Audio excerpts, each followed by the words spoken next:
On a tous déjà vécu ce moment. Ce projet qu'on repousse encore et encore, alors qu'on sait qu'il compte vraiment à nos yeux. Cette relation qu'on fait capoter, sans vraiment comprendre pourquoi. Cette opportunité qu'on laisse passer, alors qu'on l'attendait depuis plusieurs mois maintenant. Et puis il y a cette question qui revient. Mais c'est quoi mon problème? On appelle ça l'auto-sabotage. Et si tu t'es déjà senti coincé dans ce genre de schéma, tu as probablement essayé de te raisonner, de te forcer, de te discipliner. Spoiler, ça ne marche pas, ou pas longtemps. Parce que le problème n'est pas là où tu crois. La vérité, c'est que ces comportements ne viennent pas d'un manque de volonté de ta part. Ils viennent d'une partie de ton cerveau qui essaye de te dire quelque chose, et tant que tu n'écoutes pas ce message, tu continueras à tourner en rond. C'est pourquoi dans cette vidéo, on va décoder ensemble ce qui se passe vraiment dans ta tête quand tu t'auto-sabotes, pourquoi ton cerveau fait ça, et surtout, comment amorcer les changements qui te permettront de mener à bien tes objectifs sur le long terme. L'auto-sabotage, c'est quoi exactement? L'auto-sabotage, c'est le nom qu'on donne à tous ces comportements qui viennent faire obstacle à ce qu'on veut vraiment. En bref, ça signifie que, consciemment ou non, on se met les bâtons dans les roues. Alors ça peut être évident, procrastiner, abandonner, fuir. Mais ça peut aussi être plus subtil. Comme ce perfectionnisme qui te paralyse avant de commencer, tu sais. Cette petite voix intérieure qui te souffle que, de toute façon, t'y arriveras jamais.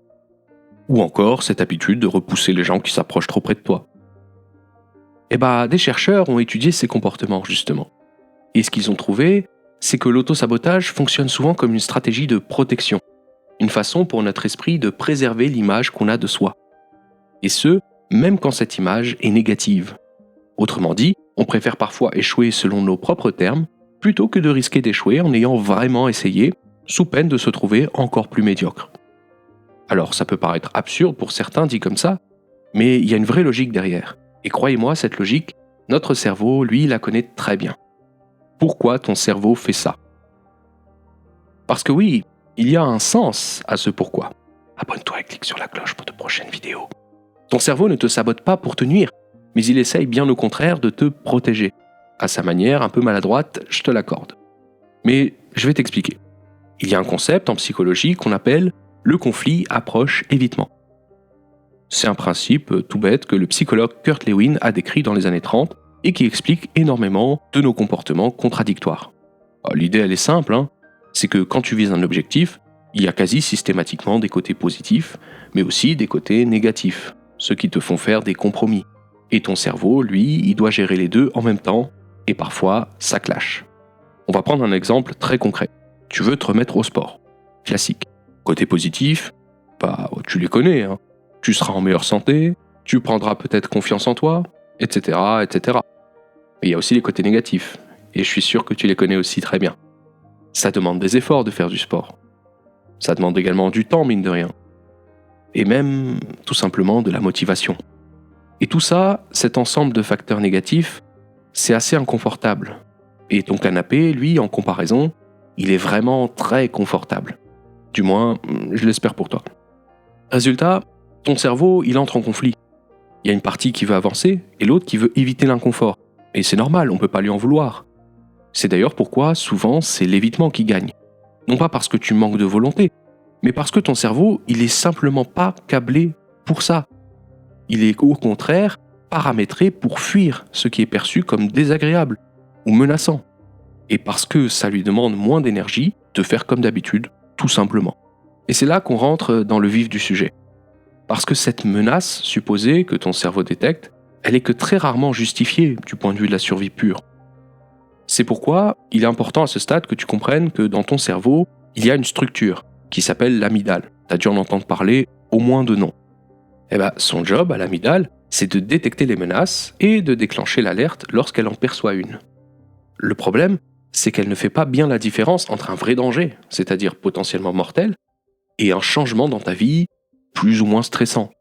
Donc, quand tu t'apprêtes à faire quelque chose de nouveau, c'est-à-dire lancer un projet, t'engager dans une relation, prendre la parole en public si t'es timide, ton amygdale peut tout à fait s'activer et envoyer un signal d'alarme.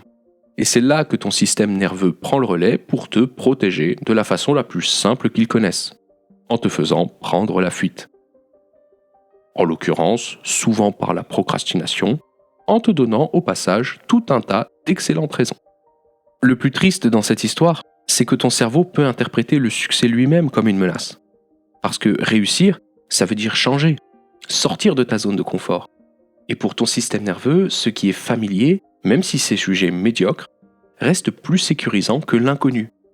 C'est ce qu'on appelle l'homéostasie psychologique. C'est cette tendance qu'a notre esprit à vouloir maintenir un état stable, même quand cet état ne nous convient pas ou plus. Donc, si pour arrêter de s'auto-saboter, on doit tous autant que nous sommes être en mesure d'apprivoiser nos craintes naturelles, il est essentiel de comprendre d'où elles viennent, et c'est ce qu'on va voir maintenant. D'où viennent ces peurs, les racines profondes. À présent, on va remonter un peu dans le temps, parce que la façon dont ton système nerveux évalue ce qui est safe ou dangereux, elle ne s'est pas construite hier. Alors petit aparté rapide pour vous dire qu'on va ici parler principalement du plan psychologique, et pas que des aspects biologiques. Parce qu'il y aurait des tas de choses à dire au sujet du développement de notre cerveau sur le plan évolutif, à l'échelle de toute l'histoire de l'humanité, mais on n'aurait pas le temps dans une seule vidéo. Ceci dit, ne vous en faites pas, déjà à l'échelle de notre propre vie, on constate que nos premières années façonnent énormément notre rapport au monde, sans surprise. Et notamment notre rapport à la réussite, à l'échec et à ce qu'on pense mériter ou non. C'est le sujet qui nous intéresse. Un enfant qui grandit dans un environnement où ses efforts sont régulièrement critiqués, minimisés ou ignorés, va souvent développer une croyance profonde. Quelque chose comme « je suis pas à la hauteur » ou « quoi que je fasse, ce sera jamais assez ». Et le problème avec ces croyances, c'est qu'elles ne restent pas sagement rangées dans un coin de notre tête. Elles influencent nos comportements et même des décennies plus tard. Sinon, vous et moi ne serions pas là à en discuter. Ces croyances limitantes laissent ainsi la part belle à ce qu'on appelle une prophétie autoréalisatrice. C'est-à-dire, tout simplement, qu'on agit de manière à confirmer ce qu'on croit vrai sur nous-mêmes. Alors, en pratique, ça veut dire que si au fond de toi, tu es convaincu que tu ne mérites pas de réussir, alors inconsciemment, tu vas créer les conditions de ton échec. Non pas parce que tu le veux, mais parce que c'est cohérent avec l'histoire que tu racontes sur toi-même depuis des années maintenant. Or, notre cerveau, il aime et il cherche la cohérence pour satisfaire sa perception du monde. Et puis, il y a les peurs. Pas celles qu'on identifie facilement, je parle pas de peur des araignées ou du vide. Non, là je parle de peurs plus sournoises, celles qui opèrent en coulisses. La peur de l'échec, bien sûr. Éviter d'essayer, c'est éviter de se confronter à la possibilité de ne pas y arriver. Et pour certains d'entre nous, c'est plus confortable que de prendre le risque. On l'a évoqué un peu plus tôt dans la vidéo. Mais il y a aussi quelque chose de moins intuitif. Ça aussi, on l'a évoqué, c'est la peur du succès. Alors ça peut paraître bizarre dit comme ça. Pourquoi est-ce qu'on aurait spontanément peur de réussir ? Parce que réussir, ça bouleverse tout un tas de choses, mine de rien. Ça peut bousculer ton identité, tes relations, la place que t'occupes dans ta famille ou ton groupe social actuellement. Et si t'as grandi dans un environnement où on te répète constamment que tu n'es pas fait pour tel ou tel domaine, dépasser ce plafond peut générer une forme de culpabilité inconsciente. Comme si donner tort à ce qu'on croyait être vrai revenait quelque part à se trahir soi-même. Enfin, il y a ce qu'on appelle les mécanismes de défense. Ce sont des stratégies que notre psychisme utilise pour se protéger de l'inconfort émotionnel, tout bêtement. Par exemple, la rationalisation. Tu procrastines sur un projet ? Ton cerveau va te souffler que de toute façon, tu travailles mieux sous pression. C'est pratique, car ça évite de regarder en face ce qui se passe vraiment. Et pourquoi tu bloques ? Ou encore, la projection. Au lieu de reconnaître tes propres doutes, tu vas les attribuer aux autres en te disant que ce sont eux qui ne croient pas vraiment en toi. Alors que c'est peut-être toi qui n'y crois pas. Ces mécanismes, ils sont pas là pour nous nuire. À la base, ils servent à nous préserver d'une douleur émotionnelle profonde, mais qui, à force, deviennent des obstacles, qui nous empêchent de voir clairement ce qui se joue en nous. Pourquoi reprendre le contrôle ? Bon, à ce stade, on a posé pas mal de choses, non ? Tu comprends maintenant que l'autosabotage n'est pas un défaut de caractère, mais un mécanisme de défense interne mal calibré. Que ses racines plongent souvent dans ton histoire personnelle, et que ton cerveau, en essayant de te garder en sécurité, peut paradoxalement t'empêcher d'avancer. La question maintenant, c'est Qu'est-ce qu'on fait de tout ça? Parce qu'à ce stade, vous vous dites sûrement, c'est bien joli, mais en attendant, j'aimerais bien stopper ce fichu mécanisme qui m'empêche de mener à bien la vie dont je rêve. Pas de panique, voici quelques premières pistes pour y parvenir.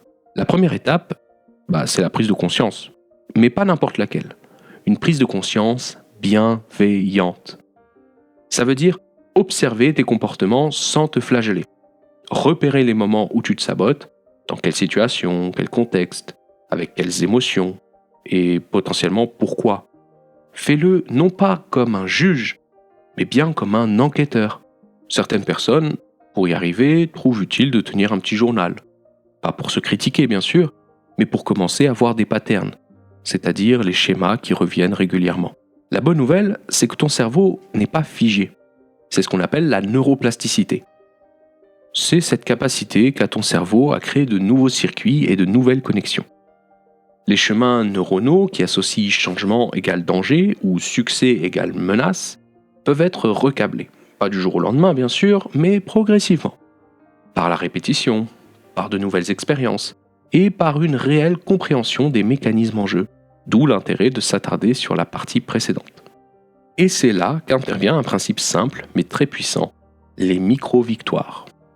L'idée, c'est de réhabituer ton système nerveux au changement positif. Pas en faisant des bonds énormes, parce que ça risquerait justement de réactiver les alarmes dont on parlait plus tôt, mais en avançant par petits pas. Des pas suffisamment petits pour que ton cerveau se dise « Ok, ça va, je gère ».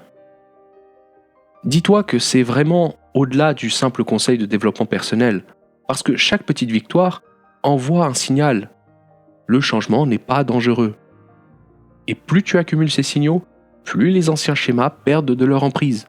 Enfin, dernier point avant de conclure, et pas des moindres, c'est la façon dont tu te parles à toi-même et qui compte énormément.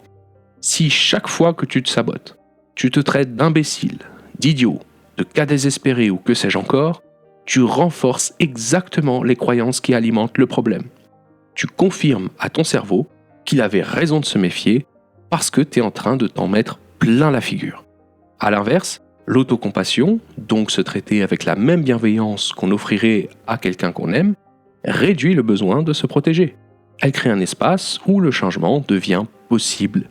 Et parfois, un regard extérieur peut aider à voir ce qu'on ne voit pas seul, que ce soit un proche de confiance, un thérapeute, ou tout simplement quelqu'un qui écoute sans juger. Avant de terminer, j'aimerais qu'on prenne un peu de recul. Ce qu'on vient de décrire, ces mécanismes de protection, ces peurs, ces réflexes d'évitement, c'est pas un bug. C'est le résultat de plusieurs centaines de milliers d'années d'évolution.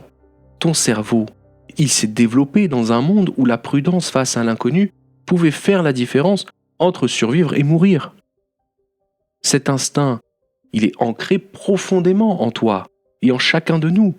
Et on ne peut pas bêtement décider de s'en affranchir comme on désinstallerait une application de son smartphone. Ce qu'on peut faire en revanche, c'est d'apprendre à travailler avec, recalibrer, ajuster, créer de nouveaux repères, non pas contre notre nature, parce que c'est un combat perdu d'avance, mais en composant avec elle. L'autosabotage, c'est pas ton ennemi, c'est un signal, un message mal formulé d'une partie de toi qui essaye de veiller sur toi depuis très, très longtemps. Ton travail, c'est pas de la faire taire, c'est d'apprendre à lui répondre autrement.